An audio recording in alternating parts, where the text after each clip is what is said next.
Welcome back, everyone. In this video I show you how I make another one of my all-time evergreen best-selling items, and this time it's a farmhouse side table.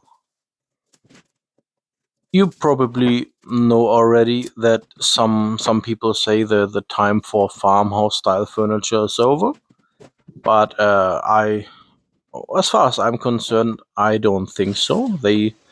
This type of furniture still sells well.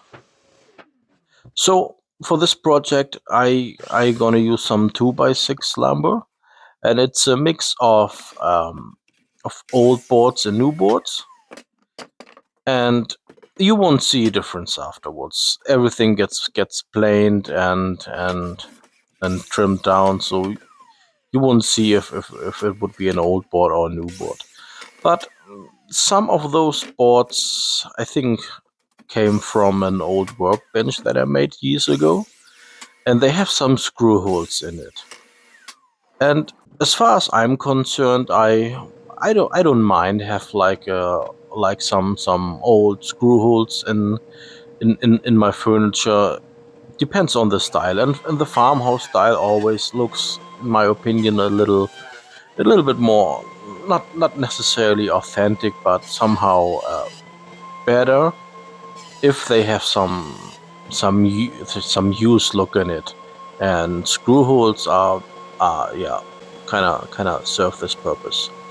So here I am working on my 8-inch bed jointer to make on every board like a very flat surface and also a straight edge. And you can see that I always, before I push the board over the jointer, that I check which side is cupped, because you want to have the cupped side down. I also mark a little bit with my pencil, some pencil marks, and then I can always see right away how much wood it takes off. I only make one straight edge on the jointer, then I move over to my table saw to get another straight edge. I could probably also do this on the jointer, but I don't know, I think it's somehow easier to do this on the table saw. Now let's speed things up a little bit, because I have quite a few boards here.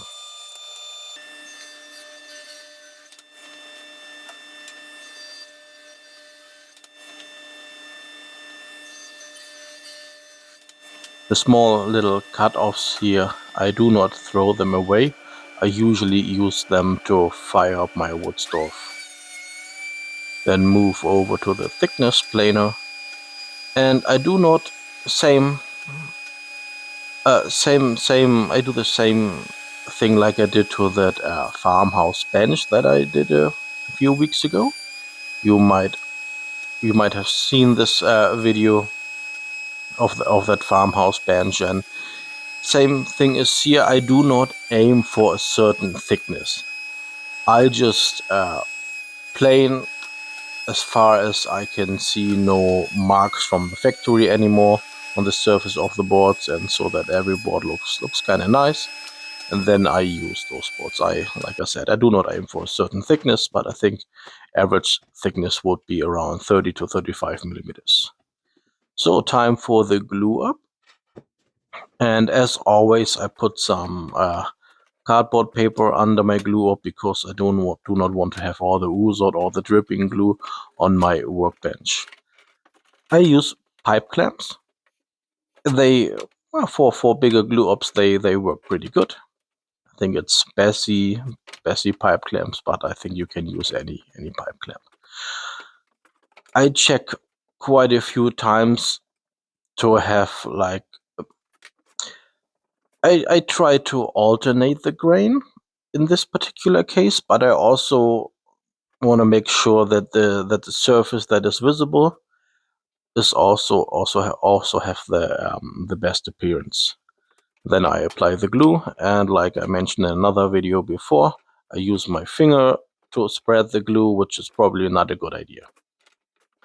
And again, you might have noticed that also in another video, that every time I do a glue up where I want to have like a flat surface as much as possible, I very often I peer under the board, under the fresh glue up, to make sure it lays as flat as possible on those pipe clamps. And the better the glue up is, the less work you have afterwards.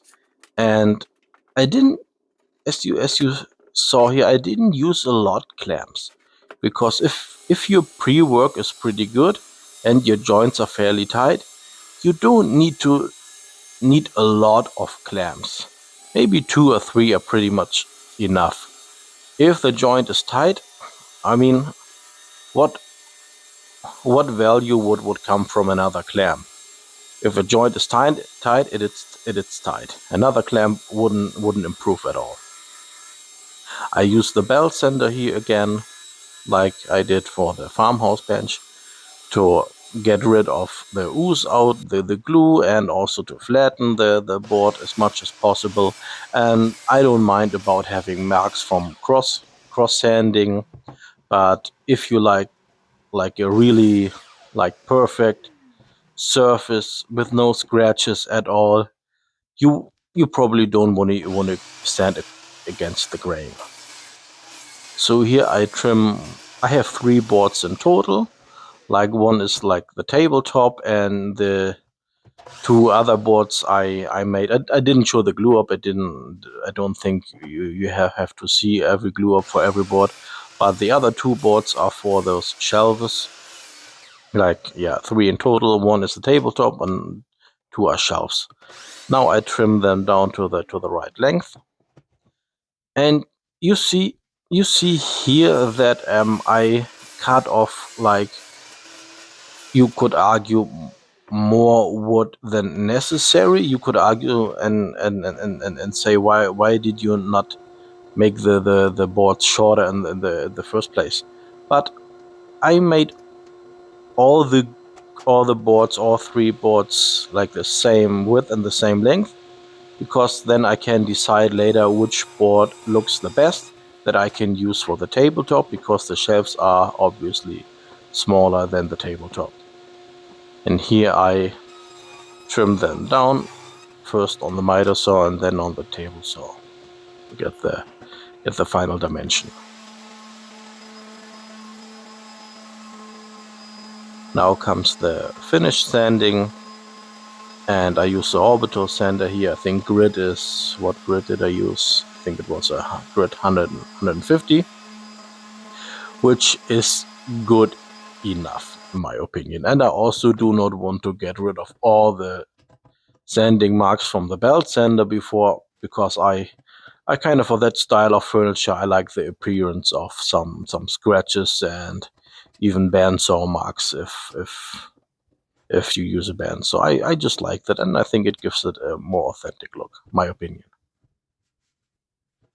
I noticed that one of the boards that I'm gonna use for the legs has some nails in it, and you definitely want to make sure that you get rid of those nails from the factory, because they can ruin your blade from your power tools very, very quickly.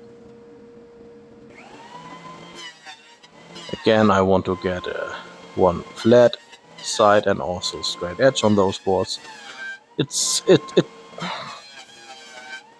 I don't think everyone would do that, but the better your board is in the first place, the less work you have afterwards. And since I have a jointer, I use it. Nothing wrong with it.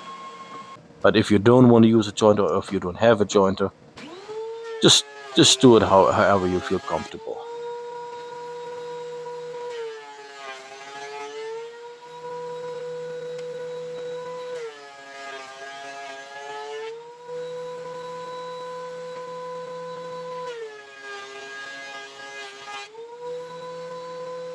Again, I do not really aim for a certain thickness.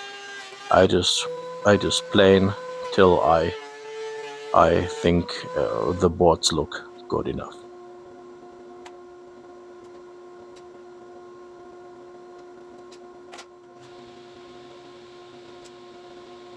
Rip them down on the table saw. think I can get 2 legs out of one board. I probably could have used it 2x4, but instead I used some leftovers for the legs.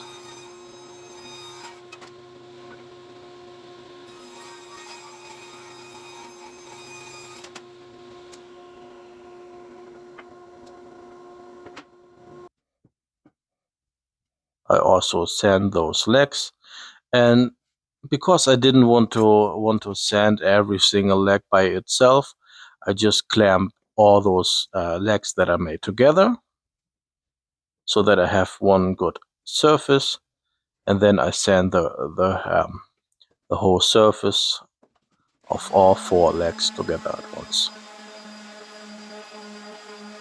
Does not work every time, especially if you have some steppings between those boards, but in this case it worked good. So then we are getting closer to assembly, and here I use a leg as to make marks on the boards that will serve as shelves later, to make a cutout. And you could measure it, but it's always easier to use a leg or whatever it is on the piece that you're making as a template.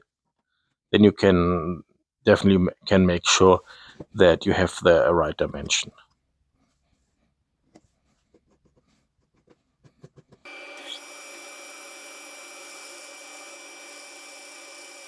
I do part of the cut off on my larger bandsaw, on my 14-inch bandsaw, but you will see later in a few seconds that because I'm to be honest, I'm a huge fan of hand tools, and my opinion is whenever you can use a hand tool without losing too much time, then just do it. So in this case here, I use a handsaw to do the rest of the cutout, because I simply enjoy it. And like I said, if you every time you have the opportunity to use a hand tool without losing too much time, especially if you work on a customer's project, then just do it. It's so satisfying using hand tools. I love it. This here is a Ryoba Japanese pull saw. I love those saws. They have one side that you can use for crosscut, but also they have the other side of that saw you can use for rib cuts.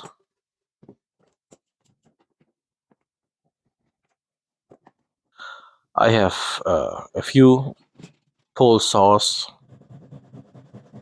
and like those Japanese pull saws, and not all of them I use that very often, but I all love them. I'm a big fan of those saws. If there's one, or if you're new to woodworking and you would like to hear my opinion which handsaw or what saw you should buy first, I would always say buy a decent Ryoba Japanese pull saw. That would be the first saw I would ever buy. I use the little hand router here for the edges, and you notice here that when I router the end grain of each board, I do not. So when it comes to any power tools, you always wanna feed the blade or the router head or router bit always against the grain. But here, when it comes to end grain, it is when you go router against the grain, then the grain is more likely to get chipped out at the end. So you noticed, or you probably have noticed, you can always go back in that video to watch it again. When at the end of the side that has the end grain, I don't know how to better describe it. I go like a 1 inch deep with the grain. I router with the grain because the result is a lot more, or is a lot better than you would go against the grain, and it's less likely to get chipped out. You just have to be very careful if you do that, because if you do, or if you feed a board like with the rotation of the blade, you can get a kickback. Not for those little routers necessarily, but you always want to do this very careful. I hope that was very.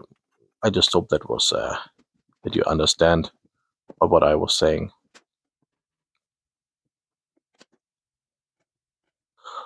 Okay, here I screw those legs on the shelves, and I use screws for it. I probably could have used some people would probably use pocket holes. It's nothing wrong with it. Or you could use dowels, which would be like the maybe a better solution for it. But I mean, there's nothing wrong with screws. And when it comes to visible screws on furniture, I rather have those screws like how would I say, like, I want to make those screws like very obvious.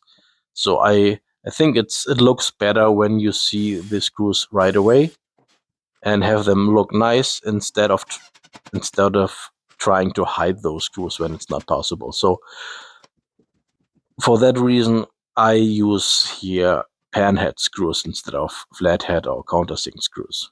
My personal opinion is that it looks better than if I would try to hide those flathead screws somehow.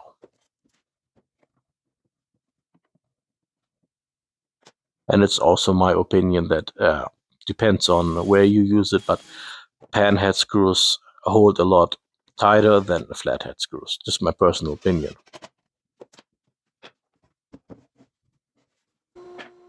Okay, I think we are almost done with it. Now it comes to those I don't even know what the name for that is. Those axes that you have like on almost every farmhouse table, farmhouse sideboard, or whatever they all have, or people love to have those axes at the ends. They do not necessarily have a purpose. They do not necessarily make that piece of furniture stronger, but it kind of looks nice, and people love it. So I do not go with a plan for this. I just cut those axes, like those single boards, and then I hold it to hold it in place and make a mark with my bandsaw, and then I cut it off with my bandsaw, and well, usually they fit pretty good. But if you rather work with a plan, there's nothing wrong.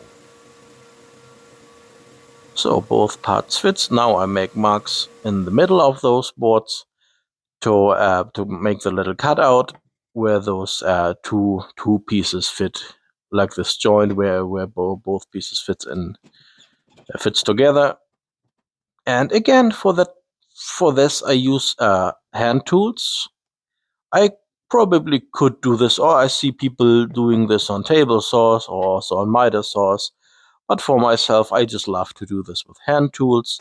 Here I use again a Ryoba saw, but in this case it's a Ryoba saw that has a dab stop. I like that saw.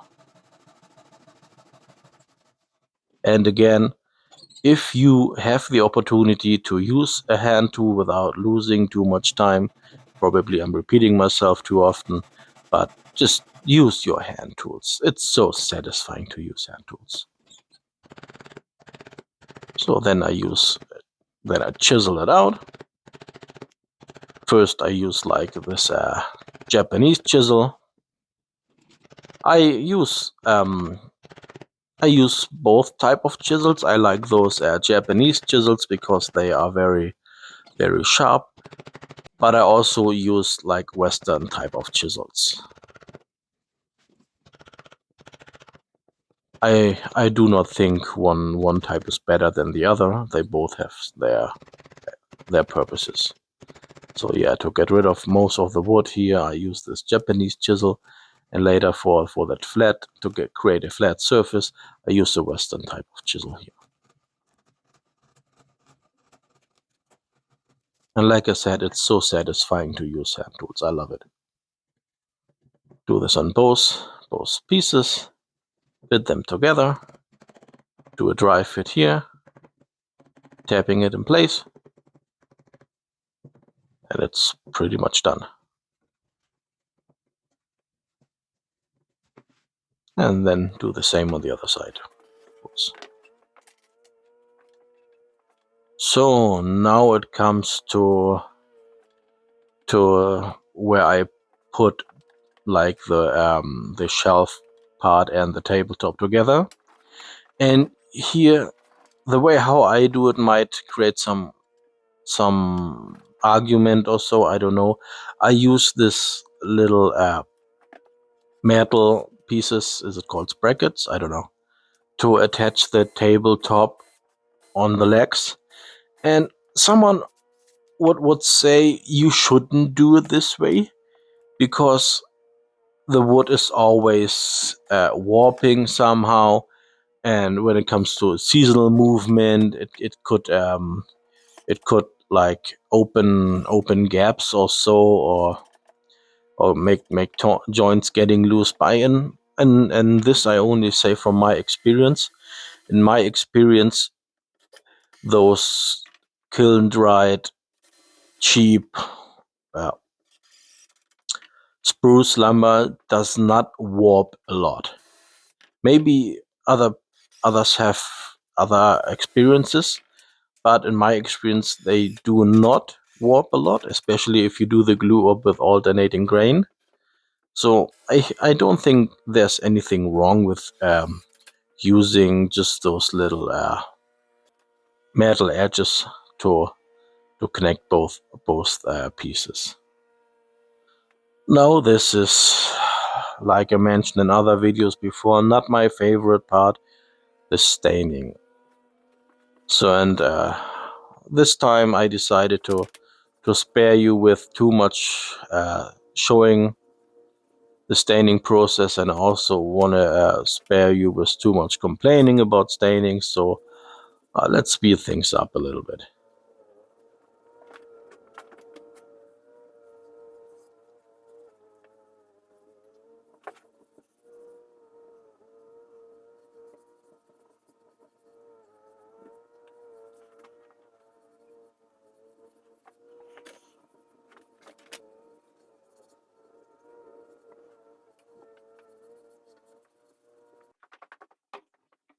Okay, almost done. Now I only need to screw on those the tabletop. And like I mentioned at the beginning of this video, or in the video title, this is still one of my best selling products. I sell those side tables, I think it starts at around $250. Like for this one, I would charge around $250 to $300, and there's no limit. And like I said, they still sell well. So if you want to try to make one, and you want to, for the purpose of selling it, go for it.